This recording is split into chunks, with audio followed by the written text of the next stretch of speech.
Welcome back, everybody, to another episode of the Bravo Zulu podcast. Tonight, we got episode number 79. It's just me. Sorry to break it to you. I know the last video with Nikki got a lot of views, a lot of love. Appreciate everyone that went to YouTube and checked that out. And, of course, on Apple Podcasts and Spotify and everywhere you get your wherever you're listening at, right? I think some of y'all even listen off of the Anchor app. That's cool. Some of y'all are even listening on Android. That's cool too. It doesn't matter as long as you keep listening. Don't forget to share this with a friend that you think might find it helpful as well, or maybe a friend of me even. It doesn't matter. Just share the love, right? Been doing good here, the Bravo Zulu podcast. It's all good around here. Year 2 kicking off good. Got I said before I had some good episodes lined up, and I do. It just schedules, conflicts and schedules and stuff. They're coming. We're working those out. It's not hard trying to be a entrepreneur. That's not me. That's amateur. It was the word I was looking for, not entrepreneur. Amateur, manager / producer / podcaster / host / all this stuff, right? Throw 20 names on it, make it sound good. Anyways, tonight's episode, we're going Navy heavy with some thoughts that I've been thinking about. And I posed this question to some people I know in and around work to get their a little bit of feedback from them to see what they thought about it. So now for you listeners or you watchers out there watching and listening, again, it's Navy specific, but this could go across any line depending on how your job sets things up, right? So there's a saying, right? And I was thinking about this because I recently visited this location. What happens in Vegas stays in Vegas. Now, when you hear that, I think there's an immediate perception, right? And we all know how that word works out, right? About what is maybe kind of being talked about, right? What happens in Vegas stays in Vegas. What is happening in Vegas, right? Nowadays, it's a family destination for real, right? There's so much family stuff you could do there. It's ridiculous, right? Once upon a time, it was, mafia destination and, Sin City, right? So it's all good. It's all good when you go to Vegas. You have a good time, maybe a little bit of blow for those, maybe a little bit of, hoe for those, but it's Sin City. It's all good. It doesn't matter what you're doing because what happened there stays there. You don't bring it back home, right? At one point, I don't even know if it still is, but it's a destination for bridal showers, for bachelor parties, and the saying was invented. I wonder when it was invented. Actually, I wonder when that came about. You know what? Hit the Google, somebody. Let me know. When did that start popping off over there? And then drop it. If you know what? Jump out of here. Go to YouTube. Watch this video. And then drop it in the comments on the YouTube channel. When did what happens in Vegas stays in Vegas? Right? When did that come about? So anyways, as I'm there in Vegas, not doing a damn thing but some shopping, all right? I'm thinking what happens in Vegas stays in Vegas. It has maybe you could say it a negative connotation. Right, that you're probably up to no good if whatever you're doing needs to stay there and you shouldn't be bringing it back and sharing stories about it, right? That's at least what I think. That's what I gather from it, right, is that if it needs to stay where you did it, then it can't be that good, right? So then I was thinking to myself, where else do we hear things like that? Right? Where things happen, we shouldn't take them out of there, right? So if you're in and around the Navy, and maybe if you're in other branches listening, let me know if there's anything like this in your branch. Here in the Navy, in the mess, Chief's mess, your E7 above, there's a saying of what happens in the mess stays in the mess. And now you could train to this and ask that question. You'll get a bunch of different answers.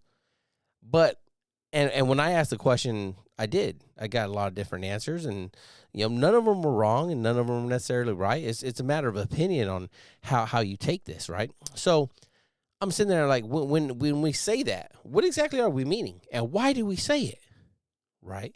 And I'm going to throw out some examples, and you can spitball them around in your head and make yourself think a little bit about it, right? Of why we have this saying, a saying that, directly kind of reflects what happens in Vegas stays in Vegas. What happens in the mess stays in the mess, right? It's the same.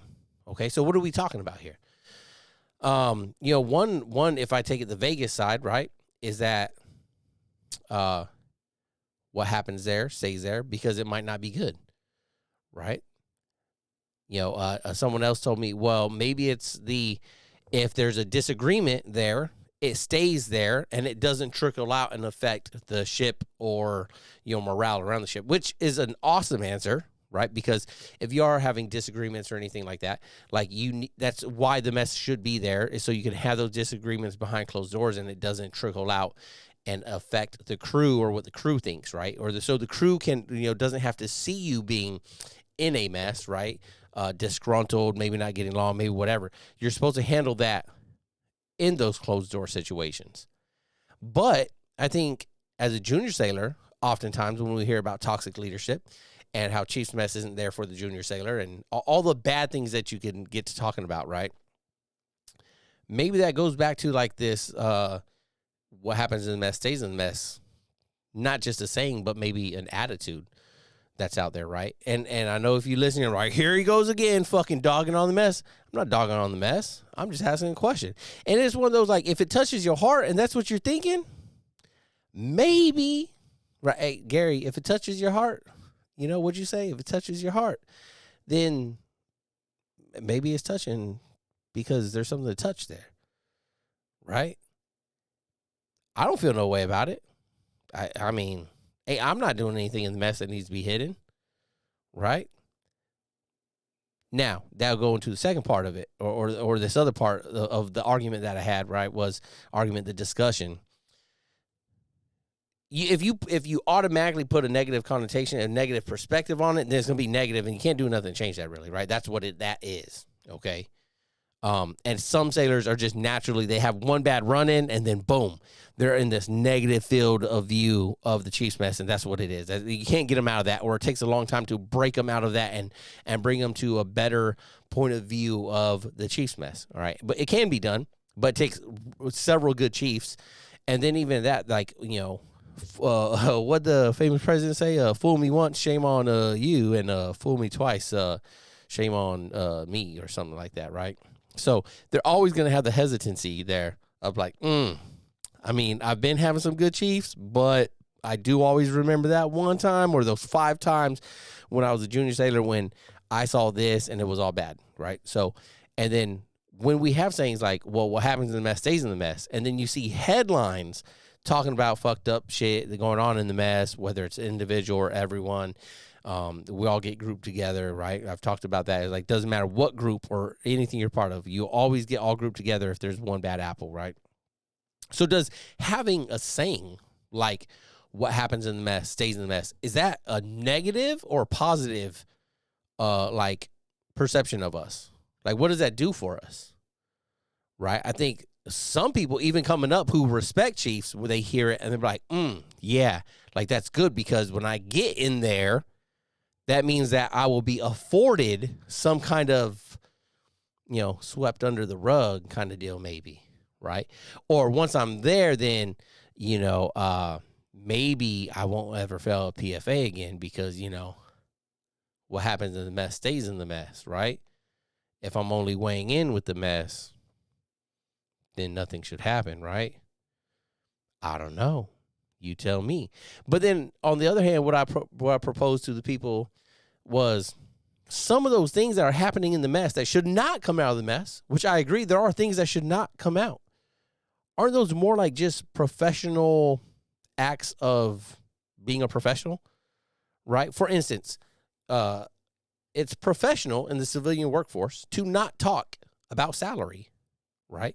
We may have the same job. We may do the same things to, let's say a 95% likeness, but you might get paid $5,000 a year more than me. Why? Maybe you've been there 5 years longer. Maybe you haven't been. Maybe you're the new person, but you're getting paid more than me. Maybe you have a degree that I don't know about or some specialty that I don't have, And that's what's got you more money in the beginning than I'm making now, even though I may be your supervisor or whatever else, which I think that's like kind of far from it, right? But if we're equal, right, supervisor, manager excluded, right?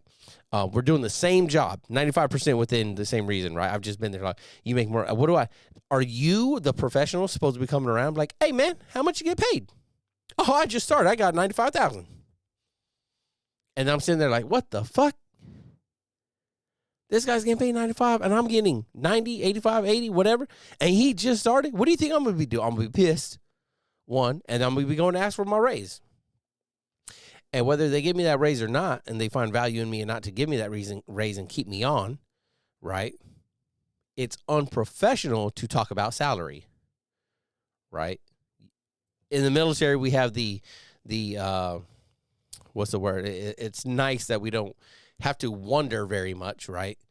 You can go to the pay chart. You can know how long someone's in and cross the T and, find it, right? Or XY axis, boom, 18 years, boom, there you are. E7, E6, whatever, 20 years, seniorship, whatever, right? And it's there. You know immediately how much that person is making. Some of the other stuff, C time, maybe you do, maybe you don't, but you can ballpark it pretty close. BH, look it up, with or without dependents, look it up. It's right there. It's on Google. It's everywhere. There's a pay chart that's displayed usually at most PSDs or by the PS office right on board ships that say, hey, this is how much you're supposed to be making, right? So, it's easy to know how much everyone's making in the military. So that's not necessarily like a professional courtesy or anything, or part of professionalism. It's pretty blanket knowing how much everyone makes. Now, other things that are professional that shouldn't be coming out of the mess or shouldn't be coming out, things are like your sailor with the quarter boards, eval discussions and recommendations and rankings, things like that, right? Because again, and I said, I put a word in recommendations. Because all we do, and if you don't understand this as a junior sailor maybe listening or something, Chief's Mess does not decide it, right? We recommend, okay? So that recommendation can always change. I'll share a story with that. I remember when I was second class on my, like, one of my previous ships, and there's a senior chief that sat down and he showed me a piece of like scratch paper. It had names on there. I recognize all the names. They're all second classes. And then they had numbers 1 through like 10, and then the names next to the numbers, right? And, right or wrong, I'm sure he thought he was doing something good for me, right? And he just looked at it. He didn't say nothing. He just said, you know what that is? And I was like, well, I had a suspicion what it was, right? I could read the POD. I knew what chiefs were doing in there for the last 3 or 4 hours, right? I knew what was going on. I knew what time of year it was. Read the fucking tea leaves. It's not hard, right? And he's like, that's the best I could do for you, something to that effect. You happy with that?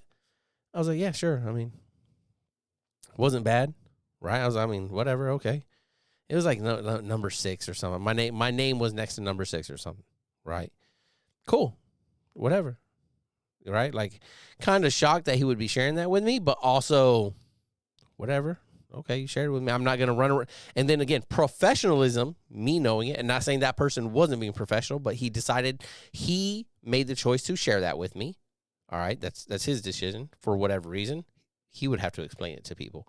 Me being professional, I did not run with that and share it with everyone else because I realized, right, that was not final. Anything could happen and anything could change. So just because he didn't keep that within the mess, right, I realized that's not final. I have not signed my eval yet. Eval comes out. I was a little bit off from that number. In the positive, all good, right? But that's one thing, right? So that's the professionalism of like, does that needs to happen in the mess, that needs to stay in the mess. But do we need a saying to say, be professional? And if we do, is the correct saying something that is so similar to what happens in Vegas stays in Vegas? What happens in the mess stays in the mess. Does that automatically, like, to me, it does not have an automatic positive connotation. It has an automatic negative connotation. And if it's an automatic negative connotation, and other sailors see it that way too, some might, some won't, fucking run a poll, right? maybe check Spotify right here, and you'll see a poll down below in the description of the video. Wink, wink. Right. If there's more negative, if that can even be fathomed, right, that you can sit there and be like, oh yeah, sailors might be thinking about this negative straight out the jump when they hear this, then maybe we need to switch it up and think about your civilian organization, right? When some what happened in the manager's meeting stays in the manager's meeting. Well, why? What could be happening in there that you could not be a professional about, that you need to keep, behind closed doors? Let me know. Again, jump over to the YouTube channel, leave it in the comments. If it is professional, right, then it's a professional thing to not speak about it. You don't need to keep it or hide it, because that's, again, to some, right, that's what it might come off as that you are keeping this behind closed doors, right? Anytime you hear about someone being investigated, right, and the automatic thing is to say, well, hope nothing comes of it, right? Or you hope that it ain't right, just let it let it happen, right? Was there something happening behind closed doors that shouldn't have been happening behind closed doors? I don't know. I guess the investigation will come out and tell us or not, right? It's none of my business either way up to some point in there, right? Especially when you get into specific situations at different commands, right? That's far away from me. I'm not within that circle, so it didn't have anything to do with me, exclusively direct. So let that happen and play out. I've told people that any of those investigations, right? I don't care who it's about. A real popular one going around right now is Fat Leonard, right? There's another podcast called Fat Leonard. Check it out if you're in the Navy. Even if you're not and you want to know shit that be going on, check out the podcast Fat Leonard. I'll prop that up all day. It was a great podcast. It's 10, 12 episodes, maybe hour long each, I think.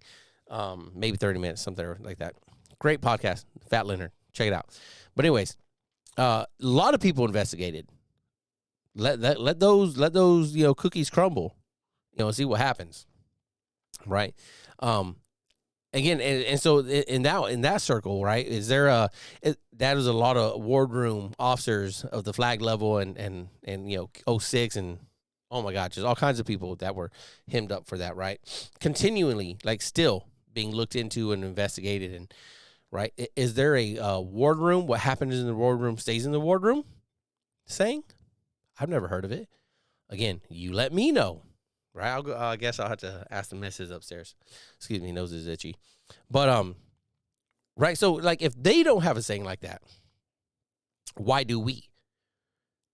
And if we know that there's a image problem, right? Or if your company had an image problem, your company would hire third parties, come in, do an investigation, right? Or some research and studies, a think tank is what they call it a lot of times.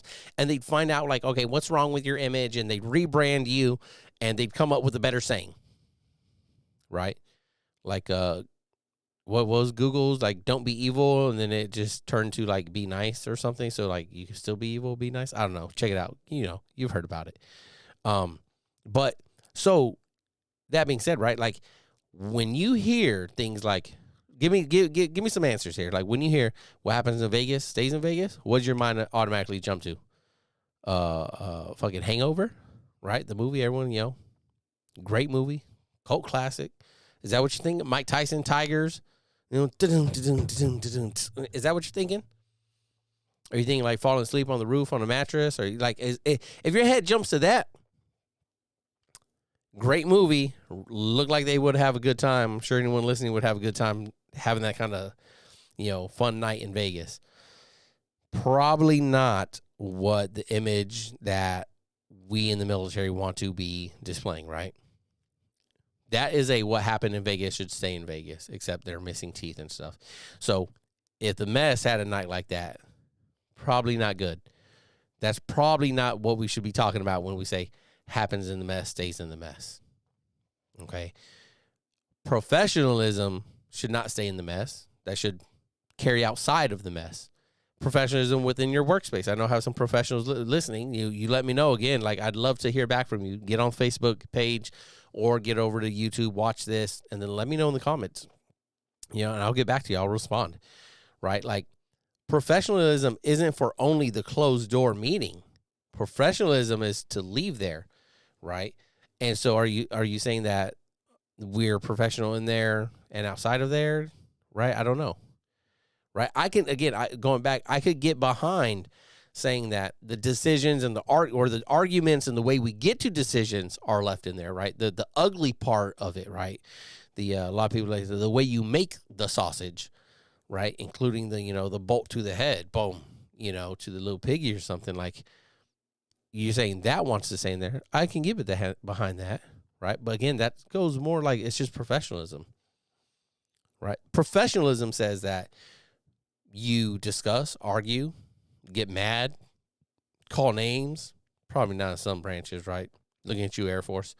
But do whatever you need to do in those meetings to get to the answer and to provide the recommendations or the way forward or the solutions, right? But then the professional part of it is to walk out and be a professional, carry on through the job. It doesn't matter what needs to be done. It has to be done. So is professionalism the more appropriate word or slogan than what happens in X stays in X? Again, I don't know. You let me know. I'm just here spitballing things. And like I said, I think there is a problem with that, right? I think it is in too much kind of in line with the Vegas thing. I think there is too much immediate negative connotation of like, well, if you're saying that, then what are you hiding back there, right? What's happening in the mess that you cannot bring it out? Is there something? I think it's just too much negative in the eyes and the ears of junior sailors to be like, well, what are you so scared of? And that's, some people, I'm not calling for a dismantle of the mess. I'm not calling for us not to have our own eating area, right? Meeting area, eating area, living, laughing area, right? Chill. That's not what I'm saying. What I'm saying is we got to rebrand ourselves in some areas and use better things. And I think that's one of them that might need that rebranding there, right? If you're a constant professional, then we shouldn't have a problem coming out of those things and keeping it professional, right? Someone else said something like, what was it today? About the disagreements. Oh, shit, I lost it. I don't know. I thought there was one more that someone told me about, like how they thought about it, right? I forget, though. That's it, though. There's going to be a short one. Like I said, it's just me doing solo things. Something that I want to share with you to make your head spin a little bit around on your shoulders and to get the wheels turning about what does it mean to you in any organization? And like, again, I don't even think outside civilian organizations have things like that where they're like, hey, in the mid-level manager meeting, what happens there stays there. All right, Samantha. Right? It'd be like The Office, which I've never even seen all of The Office or anything. See fucking reels and TikTokers off of it, right? Like, is a 40-year-old virgin going in there with his mid-level staff and like, hey guys, what happens in this meeting stays in the meeting. Maybe that would have been a great skit for them, right? And then John Krasinski could have walked out and shared it with everyone or something. Right. But again, let me know what you think. Get on the Facebook page when I post this tomorrow. Let me know in the comments what you're thinking. Does your organization have something like that? What's your feeling about when you hear what happens in Vegas stays in Vegas, mess. What happens in the break room stays in the break room. Like what do you get? Where does your mind go to when you hear things like that? Right? Share it with me on Facebook, get on YouTube, watch this video, share it there. And if you happen to be downloaded on Spotify and you listen there, I'll leave a poll and some questions there under the episode description that you can answer and give some feedback to. And then the next episode I do, if I get enough feedback or any feedback, I'll share that feedback with you guys. All right. That's about it for tonight. Just a quick one. Hopefully this got you through your drive to work. And that drive to work wasn't too brutal for you. All right. So I appreciate y'all. And don't forget, For more information on how you can support the podcast, please visit us at anchor.fm/Bravo Zulu Podcast. The information, views, and opinions expressed in this podcast are solely of me, Joshua Moore, and the individuals involved, and do not necessarily represent the DOD, DON, or those of the respected institutions or organizations. Thanks for joining us.